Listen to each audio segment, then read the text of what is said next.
Bismillahirrahmanirrahim. Unutma, Allah halalı bərəkətli, haramı isə eyni ilə peşmək kimi etmişdir.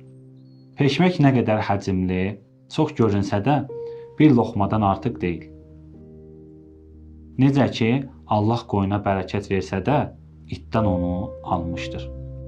İt hər il 6 və ya 7 bala dünyaya gətirər. Qoyun necə? 1 və ya 2-dən artıqmı? Xeyr. Bununla yanaşı, hər il kəsilən qoyunları nəzərə alsaq, o zaman gərək qoyunların nəsli kəsilmiş olaydı. Lakin baxdıqda görürük ki, Allah qoyuna bərəkət verib. Az olsa da sürüsü çoxdur.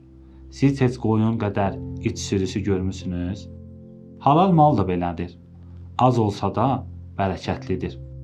Ona görə də Allah Quran-ı Kərimdə buyurur: Əuzubillahimineşşeytanirracim fəkulu mimmə razaqakumullahu halalen tayyiben. Allahın sizə verdiyi halal və paş ruzilərdən yeyin. Vəssalamu aleykum və rəhmətullahi və bərəkatuhu.